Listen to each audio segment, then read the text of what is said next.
The Bengals need to be better in all facets of defense, and they're going to play a whole lot more man coverage, at least we think, with Al Golden's arrival in Cincinnati. Let's break down the big coverage changes we should expect with Golden, a defensive coordinator for the Bengals.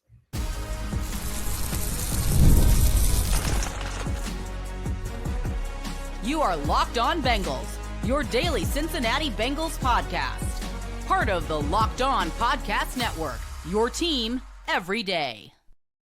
What up, Bengals fans, and welcome to another episode of the Locked On Bengals podcast. I'm your host, Jake Liscow. He's your host, James Rapien, and we are once again joined by Mike Santagata, who wrote up the Bengals schematic changes we should expect for BengalsTalk.com. We're in part two of a two-parter, so if you missed the first part where we talked about the front end of the Al Golden defense, where today we'll be talking more about the coverage structures and the back end of the Al Golden defense, make sure you check out our most recent episodes. Of course, the everydayers didn't miss that one, but if you're new to the show, maybe you want to hit that subscribe button to make sure you don't miss an episode here on the Locked On Podcast Network, covering your team every day. Today's episode brought to you by FanDuel, where new customers can get $150 in bonus bets if your first $5 bet wins. And guys, let's dive into this Al Golden coverage family, or coverage tendencies that we saw from him in Notre Dame, which I think we all agree will probably have to change in the NFL. But Mike,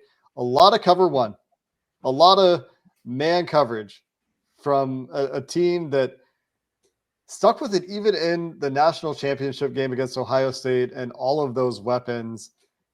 What do you think it was that made this so effective for Al Golden at Notre Dame? Not just that. I think of, he lost his number one corner. He lost most of his pass rush, and he was still using it. Like, he never went to like, we're down so many guys. Let's just play cover two, sit back, and hopefully the quarterback makes a mistake. He just stuck with it. And to his credit, I feel like the defensive backs for Notre Dame play it extremely well. Like, they always play to the right leverage. Outside of, I think, sometimes the really good players are able to kind of freelance, know something from film, whatever. I'm thinking of like Xavier Watts at times would be like lined up inside away from his help. Like, why is he doing that? The guy cuts in and he gets an interception. Like, oh, that's why. He just knew what was going to happen. Cool. But no, not a Xavier Watts podcast. I thought all the defensive backs did a really good job of playing to the leverage, playing everything correctly. You think man coverage, and you might think like, oh, it's just so simple as I just line up on that guy and cover him. No, I mean, there's a lot of rules where if he's, let's just call it at the numbers or just inside the numbers outside, you're going to have to play inside leverage, and you are one-on-one with this guy, but you're going to try to use the sideline to your advantage. I thought one of the best things Benjamin Morrison did was use the sideline to his advantage and play to his leverage, whereas that guy comes in just a little bit. Even if he's the most outside receiver, but he's a little bit more tightly packed, you're going to play outside leverage, because what he's doing is playing cover one as his man coverage. You want to funnel that to your help. You have a deep zone defender in the middle of the field, and you have sometimes an intermediate middle of the field zone defender. And sometimes that guy has a rule where he's going to try to cut crossers or whatever, but just generally that's where your help is. Funnel that to your help. You're too far away from the sideline. So I thought they did a great job of playing to their help, to their leverage, what they're supposed to do. He actually broke the box and whiskers plot, by the way, on cover one, where all the way outside the end is Notre Dame. They're further over than more than 50% of the time they played cover one. It was almost every snap, it felt like, where you watch go, okay, cover one again. And I don't think we'll probably get to that. I don't think it's going to happen at the NFL level, but there probably will be more man coverage, and that's important. I think he does a really good job of teaching to his guys and Freeman, teaching to their guys what they have to do, and did stick with it as his identity throughout all types of turmoil, throughout all types of issues and a lot of injuries, all the way to the bitter end, where those actually cover zero that Jeremiah Smith won on. Let's be fair. And the other part of this is people like, oh, just double him if you're going to do that. The nickel fell down on that play. It's like, I thought that too. It's like, well, you got double Jeremiah Smith, right? I watched it back. Oh, the nickel is on the ground. So this would have just been an Egbuka big play instead. So nothing matters. So at some point, the players just win. But yeah, I think he loved cover one, and Freeman loved cover one at Notre Dame. They play it extremely well, to the point where they didn't have the best pass rush at times because of injuries. They had true freshmen and all these other guys on the field that you probably wouldn't expect them to be out there trying to man up receivers one-on-one, especially good players, but they went out there and they did it, and they did a good job. So outside of that last play, yeah, I thought he does a great job of teaching it. There's a little bit of some change ups off of it, runs every variation of it too. Robber, lure, cutting that crosser on a 3x1, and also playing some man match. I thought that was really interesting. See him against USC, where they love to run mesh. Lincoln Riley, I think is their head coach, loves mesh. Just sending, and that's a cover one beater. You got two guys, they're basically setting a pick for each other, and they keep moving. Two shallow routes crossing over each other. They're supposed to actually tap hands with the coaching point that they can low five all the way across. And that's where he got beat on that on 4th and 1. And then he switched, he ran cover one man match with a rat defender. And then you have a 3-man weave where you're going to have one guy take that from leverage. So they're coming in, and then instead of continuing with their man, they both just switch, or they have the middle guy cut one of them and the other guy cut the other, and then the other guy becomes the middle guy. But everybody changes their positions, and they did it effortlessly and got a 4th down stop and a turnover because of that. So I think he runs every variation of cover one. He did an extremely good job of it at Notre Dame. I think the thing when people hear you or are watching you, Sans, describe it, it's going to be, oh man, he did more with less, with young guys, despite having injuries to a guy in Morrison who could be a 1st-round corner, despite dealing with the issues that they had to deal with and play young guys. And obviously, that's what the Bengals are looking for. I know for a fact, we all do now, but during the season, there were people in the Bengals building that were like, man, we have more talent than this on defense. We should be more disciplined. We should get more out of these guys. We should be able to get more out of them.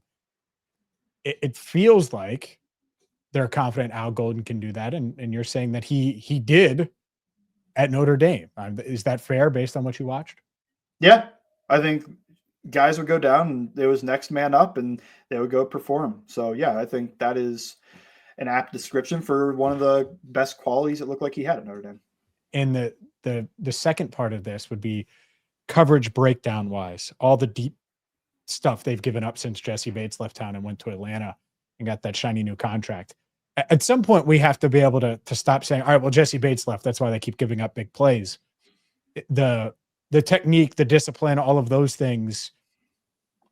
I know Lou would tell these guys the right way to go about it. Maybe Al's just a better teacher. I'm not sure, but it's one of those things where you saw the secondary react the right way, and obviously you've seen this Bengals secondary not react the right way. Yeah, there was some type of disconnect in the coverage. And I don't know if that means that Lou was a bad teacher or if he just didn't mesh well or the guys weren't responsive to his style of teaching, because you could also point back to like, well, he worked with Jesse Bates and got him to be an all-pro. No doubt. So some guys were able to connect with it, but it did feel like the last 2 seasons, even guys that were connecting with him before, like the linebacker group, would just have these mistakes. And it's like, I'm not sure what's going on here. Like, why are you having coverage breakdowns week 10 on something simple? It's just like 2 guys drop into the same zone, or just not passing off a guy or running with a guy, everybody else's area zone vision coverage, and this guy's matching and running across the field. Hopefully there would be less of that. And I think when you watch Notre Dame, you didn't see very much of that. Maybe this is a Xavier Watts podcast. Maybe this is a bit of a Jack Kaiser podcast. And let's talk a little bit about the communication aspect of this. And it's something that my first exposure to the Notre Dame defense was the national championship game. I think every single Bengals fan that was watching this coaching search closely watched that game. Whether or not they're Ohio State fans, I know there's a lot of crossover there, but interested to see how Notre Dame's defense would show up with an Ohio State offense that was just stacked to the gills with draftable players. And we're going to see a ton of those guys have their names called early in this draft and in future drafts for that as well. Let's talk a little bit about that communication aspect of things coming up next.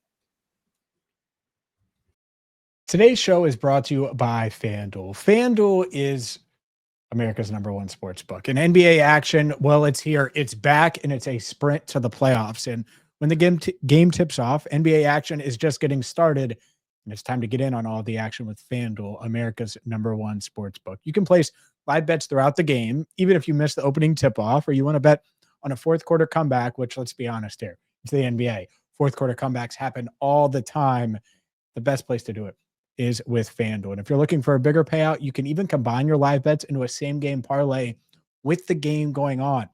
Right now, new FanDuel customers can get $150 in bonus bets if your first $5 bet wins.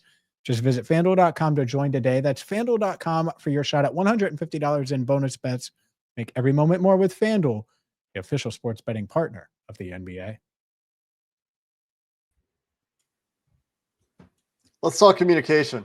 The reason I mentioned that national championship game is in that first exposure to the Al Golden defense for me, you could very obviously see a high degree of pre-snap communication and post-snap communication from this Notre Dame defense. It's something that we've had drilled into our heads as people following the Bengals closely by Bengals coaches and Bengals players over the last couple of years, where it was a communication issue after the departure of both safeties 2 years ago. They bring Von Bell back, and we're thinking last preseason, Von will fix the communication. That'll be a huge help.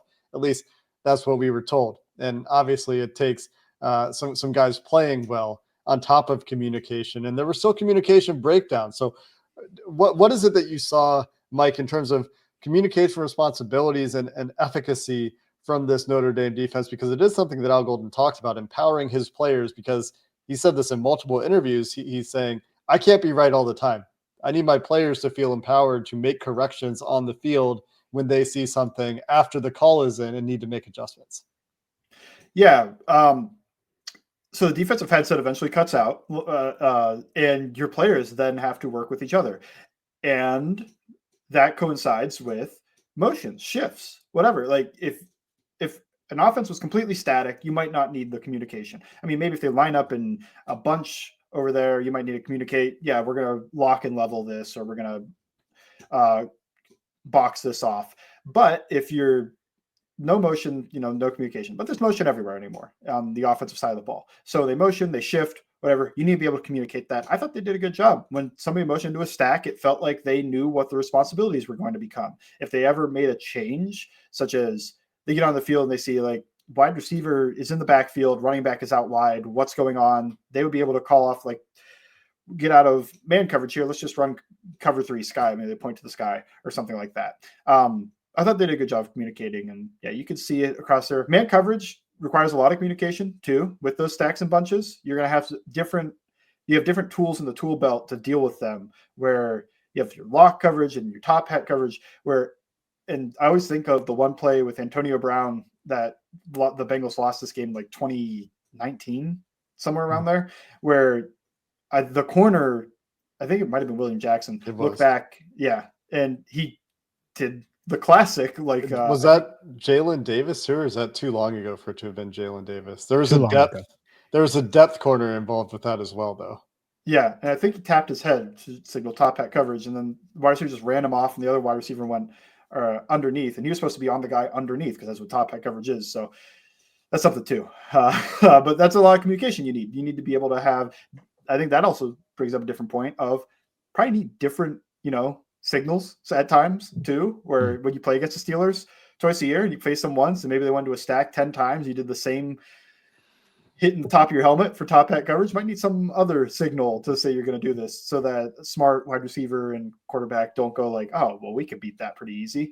A lot of communication needed, and I thought they did a good job of it. I don't know. Did you think they did a good job against Ohio State? To me, some of that is like, they were down so many guys, and I still thought the communication was okay. They were just getting beat physically. Yeah, I thought the communication was good. Like, they looked, my impression watching that game was that this is a sound defense that is not as fast or as talented as a 5-star Ohio State offense, where you got a bunch of 3-stars out there at that point for Notre Dame's defense. Not that 3-stars are bad. I mean, they got an all freshman year out of a 3-star player. My follow-up was going to be, how critical do we think the Xavier Watts / Jesse Bates free safety, deep safety is for this defense? Is this another instance of the Bengals need to go find and replace Jesse Bates? And I know, James, you just mentioned we're sick of talking about it, but do they need that to make this defense work? I would say that role is more valuable in this defense than other NFL defenses. I don't know if it's going to be as bad as the Lou Anarumo, like the defense just doesn't function without it. But you're talking playing so much single high. I mean, that's a lot on the safety. And you could go back to the 2010s where they put the NFL across the league was putting everybody back as a single high safety who was getting taken advantage of. if you're going to play a lot of single high coverages, you need a guy back there that has a lot of range. I think that's the main thing I think of. I think it's even less than just the communication. There's going to be coverage breakdowns everywhere because Jessie Bates can't put out the fires. It's just when you ask that guy to cover from number to number, he's got to be a pretty smart guy. He's got to be a pretty smart guy back there and have some range and some athleticism to be able to do it. So that is the one part I think is like, it's probably a little bit more valuable, but I would hope that communication isn't just coming from the safety position, corner to corner, linebacker to corner. Everybody should be communicating with each other on the back end. It shouldn't just need the one mouth that can somehow get it all to work, rather than everybody should be able to communicate with each other, I think is how I would think of that. Not that the safety needs to, line everybody up and get in the right position, but I think that safety might be a little bit important just because of the way they like to play coverage. Is Geno Stone a fit? Let's be honest here. Is he a fit? Well, what we saw this season, I would say not great. Yeah. We think of single high safety. He's just not that athletic. I think when he was with the Ravens, there was so much quarters coverage and deep half coverage that you didn't worry about it as much. It was like, he can cover half the field. He can play a quarter of the field. He can match with guys. He's a smart enough player. We talk about single high coverage. I start thinking of I saw plays where he couldn't get to the numbers. Even though he's smart, he's moving, he's doing everything right. It's just the body isn't moving with his brain.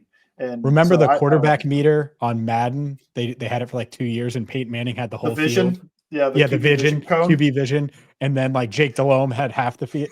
That's Geno Stone. He just has half the Jessie Bates range, and so it's that was a Mike tough. Vick thing because his thing was like a sliver. They had to get that's run. That's called turn QB vision off or just run. But that's my question. Is does he fit? And then if the Bengals are willing to say, all right, well, he doesn't fit, we brought Allen for a reason, we might have been open to keeping Geno, but maybe we don't now, or maybe we're going to demote him to the third safety role or whatever, And it's not even so much you answered about communication and then you skewed away from it. That's what I'm thinking is it's not just communication. It's also ability. When you are isolating that free safety deep so often, how important is that role in general to the defense, not just from a communication perspective, but as you point out, Mike, from a range perspective, from a responsibility perspective, does it have increased importance when they're asked to do more or asked to play a ton of cover one where you got a free deep safety? Do we need to see them go spend a premium pick on a safety, or is a marquee free agent signing a safety who has that range after letting Jessie Bates walk? Is why we come back to that question time and time again. Let's continue the conversation by talking about what we can expect in terms of changes beyond just the cover one stuff, because I think that inevitably there will be a necessity to modify that coming to the NFL, and we can take some other notes from the other things we saw from Al Golden in Notre Dame. We'll finish the show on the back part of this defense coming up next.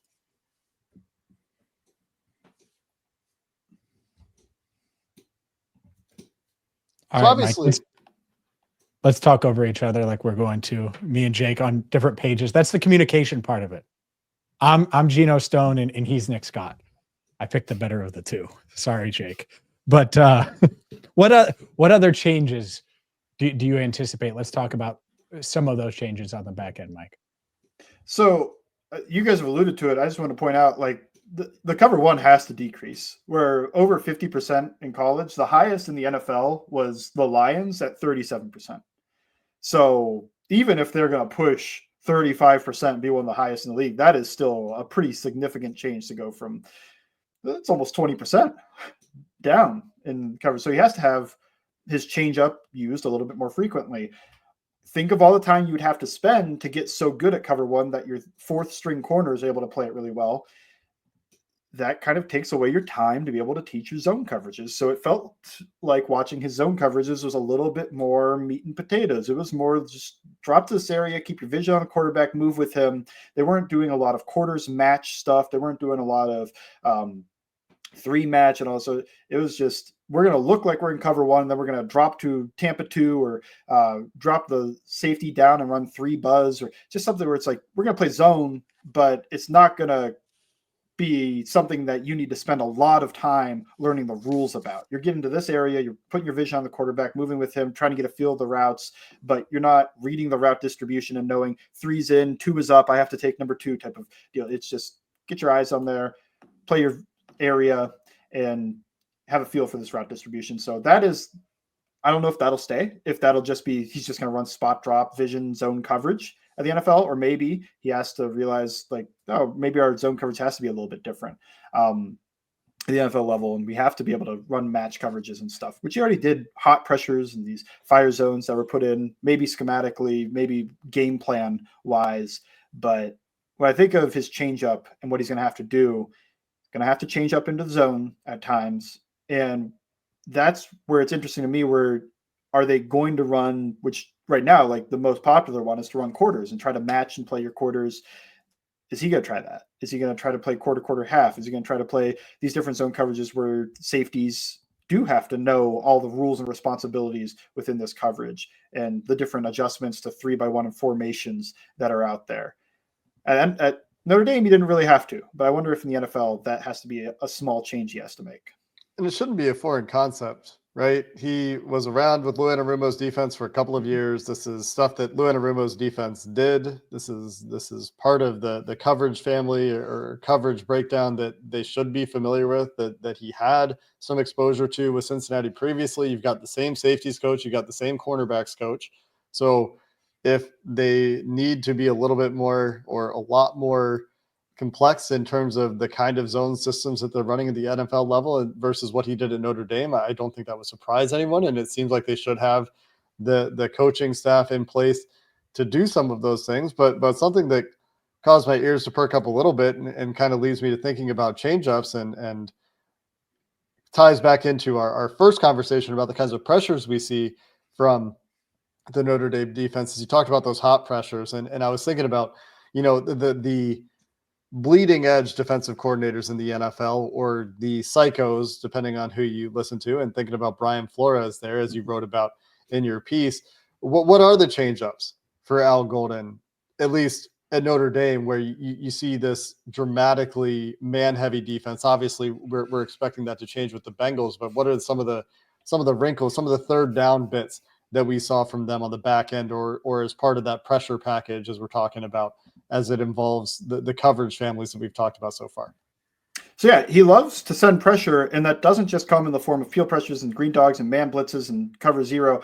It also comes in these hot zones and these fire zones, where I'm going to categorize these as fire zone is going to be sending 5 defenders and playing 6 guys on the shell end of that. You're usually going to match because you have to, because you don't have the bodies, but it's sending an extra guy to heat up the quarterback. And that works when you're doing cover one ideas, because you line up like you're going to play man coverage, send a guy, drop into a different area. Maybe that is the Viper that we talked about a little bit. Maybe he drops out and you send 2 guys. But this is just one of those things where he loves to be aggressive. At least he did at Notre Dame. And it's a way to be aggressive while being just a tiny bit safer on the back end than a cover zero or even a man free with 5-6 guys rushing, keeping that safety deep in man coverage. Is where hot pressure, we talked about it a few times, that to me is sending 6 guys and playing 5 on the back end, so even less safe. And that is one of the more popular things to run right now, is just a quarters variation or a palms variation of that, where you've got 4 deep and 1 underneath and sending 6 guys. That's what Brian Flores does that a lot. There's some other coordinators that do it too, but like you said, that style of defense, 6 guys, and Golden did this too. 4 deep, 1 underneath.